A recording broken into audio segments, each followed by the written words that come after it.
நம்ம ஊருக்கு நம்ம கவுன்சிலர் விஜய் கவுன்சிலர் வந்திருக்கிறது ரொம்ப பெருமையாக இருக்குது. அதே நேரத்தில் நம்ம குறைகளை எல்லாம் சொல்கிறது கேட்குற அளவுக்கு இருக்கிறதே ஒரு பெரிய பெருமைன்னு தான் சொல்லுவேன் நான். அது மட்டுமல்ல, நம்ம ஏரியாவில் இருக்கக்கூடிய சின்ன சின்ன பிரச்சனைகள் இருக்குது, இல்லைன்னாலும் சொல்ல முடியாது. மெயினாக நாம் கேட்குறது இந்த ரோடு அந்த ட்ரைனேஜ், இதுதான் மெயின் ரீசனுங்க. இது எங்கே போய் கனெக்ட் பண்ணுவாங்கன்னு எனக்கு தெரியல. ஏன்னா ஐஎம்ஏ இன்ஜினியர், நான் பெரிய பிடபிள்யூல ஏடி லெவலில் இருந்தாங்க. அதே நேரத்தில் இது எப்படி எங்கே கொண்டு போய் கனெக்ட் பண்ணுவாங்க, ஆர் அதர்வைஸ் இங்கிருந்து எடுத்துகிட்டு போனால் எங்கே போய் லிங்க் பண்ண முடியும், அப்படி லிங்க் பண்ணால் இந்த லெவலுக்கும் அந்த லெவலுக்கும் ஸ்லோப் ரொம்ப வித்தியாசமாக இருக்குது. ஆர் அதர்வைஸ் இப்படி கீழே எடுத்துகிட்டு போகிறதுனா இடையில ஒரு லேண்ட் ஒன்று வர்றது மாதிரி சொன்னாங்க. ஆர் அதில் ஏதாவது பர்மிஷன் வாங்கி நம்மளுக்கு ஏற்பாடு பண்ணி கொடுத்தாங்கன்னா ரொம்ப சௌகரியமாக இருக்கும். அப்படிங்கிறத நம்மளுடைய சின்ன. அப்புறம் மெயினாக அப்புறம் இந்த ட்ரைனேஜ், ஏன்னா இது வேறு பிளாக் கார்டன் சைட், எல்லாம் களிமண் பூமி. அதனால் நம்ம சோப்பிட் போட்டோம்னா கூட அந்த தண்ணி குறிப்பிட்ட நாளுக்கு அப்புறம் ஃபில் ஆகிடும். ஏன்னா அது ட்ரைனேஜ் இருந்ததுன்னா நம்மளுக்கு அந்த பிரச்சனைகள் வராது. அப்படி உட்காந்து பேசுகிறேன், அது வராது. அது காரணம் என்ன பண்ணுன்னா, நம்ம இந்த பிளாக் காட்டன் சாயிலுங்கிறதுனால தண்ணி இழுக்க மாட்டேங்குது, பூமியில இறக்க மாட்டேங்குது. அதையை நம்ம சரி பண்ணோம்னா ரொம்ப டெப்த்தாக எடுத்தால் கூட இது நான் நினைக்கிற அளவுக்கு இறங்குறது. ட்ரைனேஜ்னு ஒன்று அமைப்பு இருந்ததுன்னா நம்மளுக்கு அது கொஞ்சம் அதெல்லாம் சரியாகும். அதுதான் நம்ம சின்ன கோரிக்கைங்க. இப்போ அண்ணா சொன்னாருங்க, உங்களுக்கும் தெரியுதுங்க அந்த பிரச்சனை எப்படி தீர்க்க முடியாதுன்னு சொல்றீங்க. தீர்க்க முடியாதுங்க, நான் சொல்றேங்க. ட்ரைனேஜ் பிரச்சனையை தீர்க்க முடியாதுங்கிறது என்ன எதை வச்சு சொல்றோம் அப்படின்னா, நீங்க வாட்டம் கிடையாது, இன்னொரு பிரைவேட்டோட லேண்ட்ல நம்ம கொண்டு போய் பர்மிஷன் வாங்க முடியுங்களா? யாராவது கொடுப்பாங்களா? நீங்களே சொல்லுங்க. இப்படி கொண்டு போற தவிர்த்து வேற வழி இல்லைங்களா? இப்படி ஏதாவது நம்ம ஆப்ஷன் இருக்குமான்னு பார்க்கலாங்க. அப்படிதான் பார்க்க முடியுங்க. அது என்னன்னா, மோட்டரை வச்சு தான் நம்ம பம்ப் பண்ணுவாங்க. ஒரே ஆப்ஷன், மோட்டரை வச்சு பம்ப் பண்ணால் மட்டும்தான் இந்த ட்ரைனேஜ் வசதி நம்ம கொண்டு வர முடியுங்க. அது அப்போதான் நம்ம யோசிக்க முடியும். அதுக்கு முன்னாடி ஃபர்ஸ்ட் ரோடு போட்டுக்கலாம் நம்ம. ஏன்னா நடக்கிற வேலையை ஃபர்ஸ்ட் பண்ணணுங்க. ஏன்னா நடக்காதுங்கிற வேலையை, ஏன்னா ஃபண்டு அந்த அளவுக்கு இப்போதைக்கு கார்பரேஷன் ஃபண்டு ரொம்ப ப்ராப்ளமாக இருக்குங்க. இதுக்கு எனக்கு சோக்பிட் பிரச்சனை, நீங்கள் இங்கிருந்து யாரும் கூப்பிடலீங்க. பாலாஜி நகருங்க, நம்ம பவர் ஹவுஸ் தாண்டி ஆச்சுன்னா ஃபுல்லாகவே களிமண்ணுங்க. பாலாஜி நகர்லேருந்து ஒரு வாரத்துக்குங்க 10 to 15 கம்ப்ளைண்ட் சோக்பிட் கம்ப்ளைண்ட் மட்டும் வருது. எப்படின்னா, என்னை நம்பி வெளியே போயிட்டு இருக்கு, பக்கத்தில் வீட்டுக்காரர் சொன்னால் சங்கடமாயிரு. நீங்கள் சொல்லுவாங்க, நான் கூப்பிட்டு சொல்லும் போது என்ன சொல்கிறாங்கன்னா, நாங்கள் 10 வருஷம் ஆச்சு வீடு கட்டி, நாங்கள் டேக்ஸ் கட்டிக்கிறோம், நாங்கள் இப்போ வருஷம் கட்டிட்டு இருக்கிறோம், எங்களுக்கு ட்ரைனேஜ் வசதி செஞ்சு கொடுங்க அப்படின்னு சொல்கிறாங்க. ஆனால் அங்கேயும் இதே பிரச்சனை, வாட்டர் மில்லிங்கிற இடத்துல நம்ம சூழ்நிலை தான் இருக்குது. என்னென்னா, நம்ம 1 வருஷத்தை ஆக போகுதுங்க. எல்லா விஷயத்தையும் நம்ம சரி பண்ணணும்னு நினைக்கிறது முடியாது. நம்மளால முடிஞ்ச வேலையை நம்ம பண்ண முடியும். இப்போ தண்ணி பிரச்சனை ரொம்ப இருந்துச்சு, இப்போ தண்ணி பிரச்சனை இருக்குங்களா? தண்ணி பிரச்சனைக்கு நான் 2,82,000 நான் சொந்த காசு செலவு எலெக்ஷனுக்கு அப்புறம் எல்லாம் பண்ணிட்டு இப்போ பிரச்சனை முடிஞ்சிருக்கு.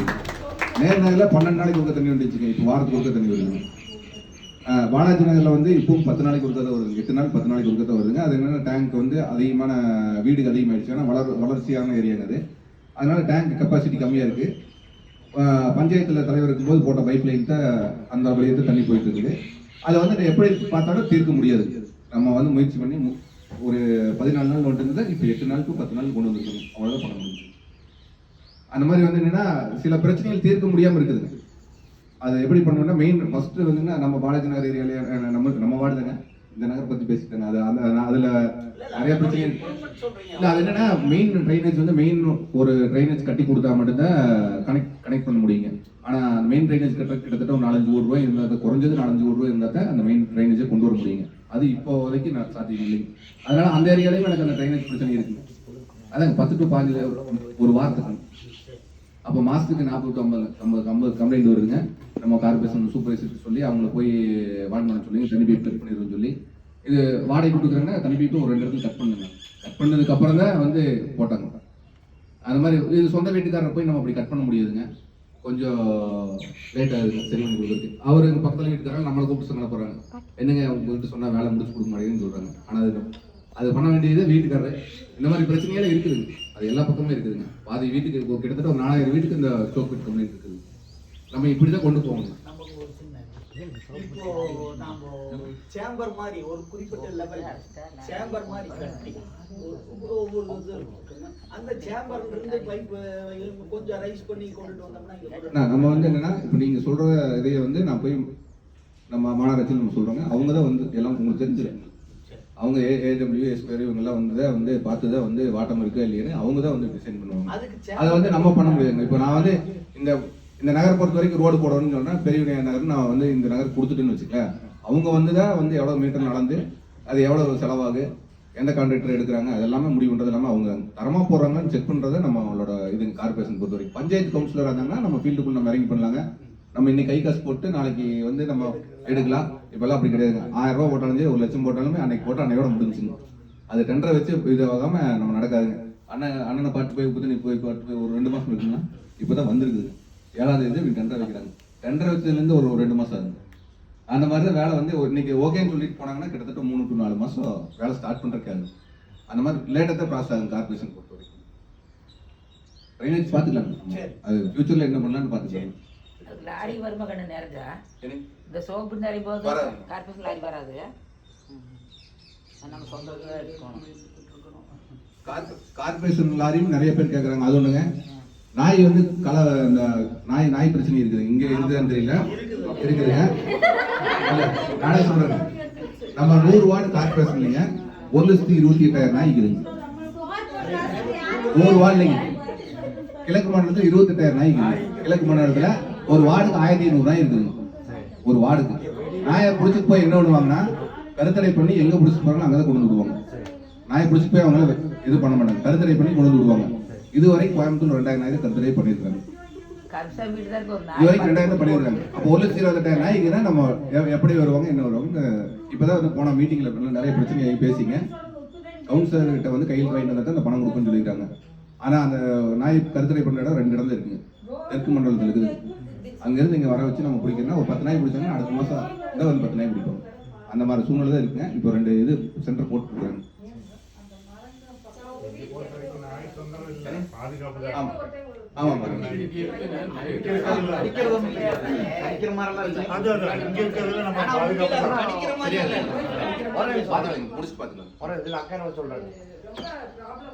என்ன ப்ராப்ளம் சொல்லுங்க. இல்ல அது ரேம்ப் பிரச்சனைனா அந்த பிரச்சனை நான் சொல்லிடுறேன். ரேம்ப் பிரச்சனைக்கு இப்போ அவங்க சொல்றாங்க கம்ப்ளைண்ட். நான் ஏடிபி கிட்ட அவங்க தான் இந்த ரேம்ப் பிரச்சனை இவங்களுக்குலாம் வந்து ஆக்கிரமிப்பு எடுக்கிறதுலாம் வந்து ஏடிபி தான் இருப்பாங்க. அவங்க கிட்ட சொல்றேன்னு வச்சுக்கோங்களேன், அந்த வீட்டுக்காரர் வந்து ஆப்போசிட் பண்ணி எங்கெங்கெல்லாம் போட்டிருக்காங்க அங்கெல்லாம் எடுனா டோட்டலாக தான் எடுப்பாங்க. 1 அடி போட்டிருந்தாலும் எடுப்பாங்க, 10 அடி போட்டிருந்தாலும் எடுப்பாங்க. ஆக்கிரமிப்பு பொறுத்த வரைக்கும் ஆக்கிரமிப்பு சொல்லிடுறேன்.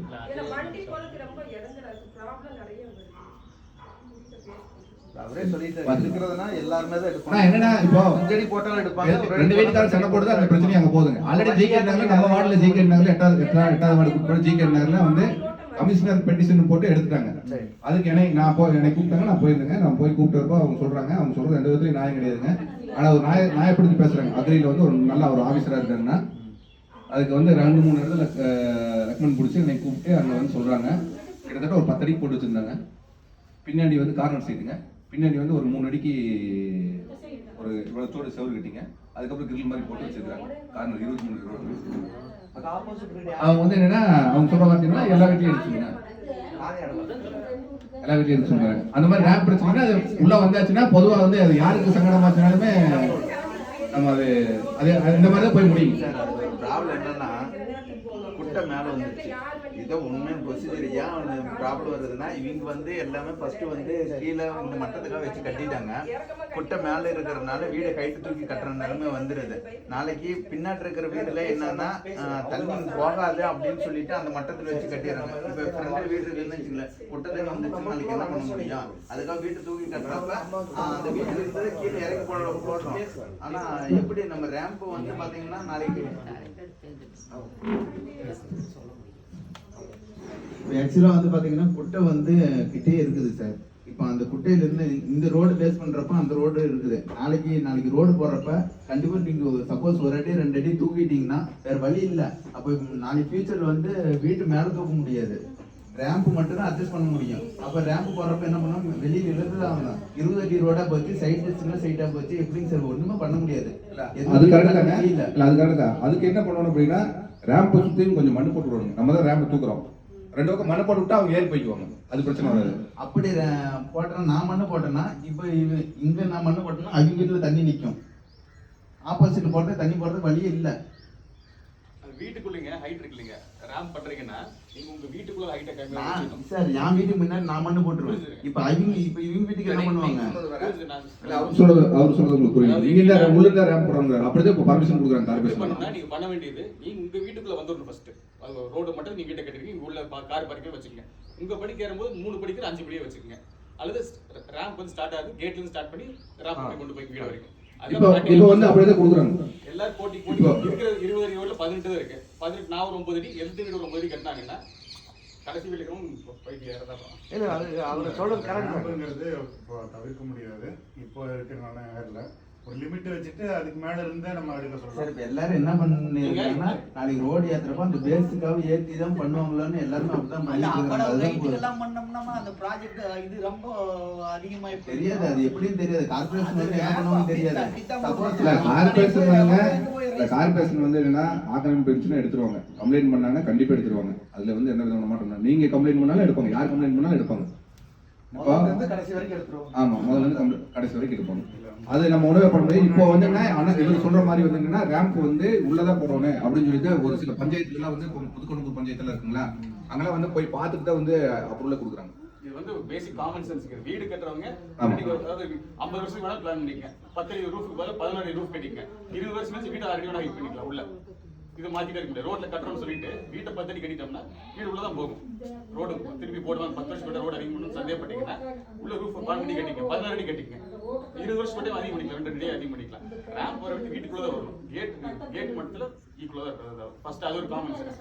இன்னொரு காமன் சென்ஸ், தண்ணி வலிச்சு போகுது. நீங்க ஒருத்தர் நானே பல வீடு இவர் கண்ணு எத்தனை இவரே பார்த்துருப்பாங்க. வீட்டுல போய் பெல்லடி போய் ஒரு வீடா போய் பெல்லடிப்பான். தண்ணி நிறைஞ்ச ரோட்ல போயிட்டே இருக்கும்.